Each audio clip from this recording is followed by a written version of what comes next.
Okay, so step one is to make a new folder somewhere on your system, and I've done that over here. I've called it kaossilator. Step two was to put the touchpad to MIDI DLL in the kaossilator folder, so we'll do that now. And step three was to put SavvyHost or SavvyHost no keyboard into the same folder, and I've got the no keyboard version, so we'll do that now. Step four was to rename SavvyHost or the SavvyHost no keyboard to the same name as the touchpad to MIDI plugin DLL, so we'll do that now. Except without the DLL.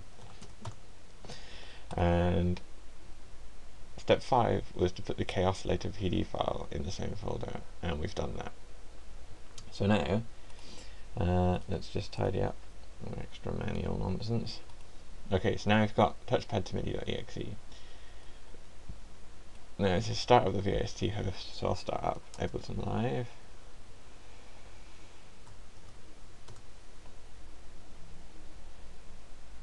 And step 7 explains that most VST hosts open up all the MIDI ports, which will be a bit of a problem because it will open up all of our MIDI yoke ports. So we have to disable some of the MIDI yoke ports, apart from yoke input 2, which is just like the diagram that's in on the website, showing all the block diagrams and components and everything. So what we need to do here is disable all of the MIDI inputs, all the yoke MIDI inputs, apart from input 2. So we'll just go around and turn off all these. Sometimes it doesn't turn off immediately because it's got to do a bunch of stuff in the background, but after you've clicked on all of them, they should all turn off. And Live doesn't need any MIDI yoke output, so we'll have to turn all those off too, because we won't be able to use them in other software. Right, so now they're all off. All the yoke ports are off, apart from input 2. And I got to there by going to options here and preferences in Live, but it might be different in your VST host. Okay, let's go back to the instructions.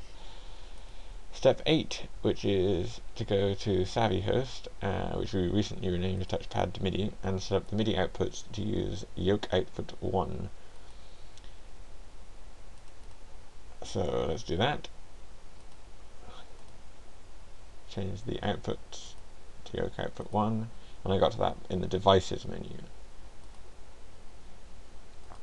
And step 8a was to make sure that the settings look like the touchpad to MIDI diagram on my website, and that's to select 19, 20 and 21, and not vertical sliders, but an XY pad with X position, Y position and pressure.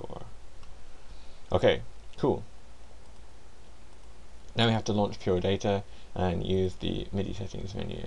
So we launch Pure Data by double clicking the kaossilator PD, and it instantly loads, but none of the MIDI devices are set up, so we do that in the Media MIDI settings menu, and that's up here.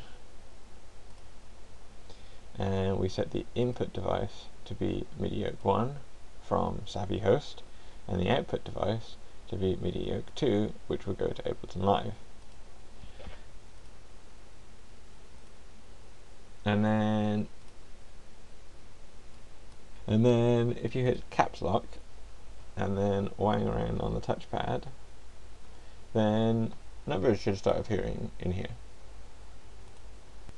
And obviously if you want to hear any noise, you have to go to Ableton Live and set up some sort of plugin in here and make sure that the MIDI input is enabled, or down here, and then anything that appears in Pure Data will get routed over and flash the MIDI light up here, which will then come down to the MIDI channel down here, which will then drive your MIDI plugin. So the whole chain goes from touchpad to MIDI out of the MIDI yoke 1 into the MIDI yoke 1 in Pure Data, processed in the pure data patch over here, out of the MIDI yoke 2 into the MIDI yoke 2 in Ableton Live or whatever your VST host, through the MIDI channel and through to your plugin down here, and then out to some noise. Marvelous.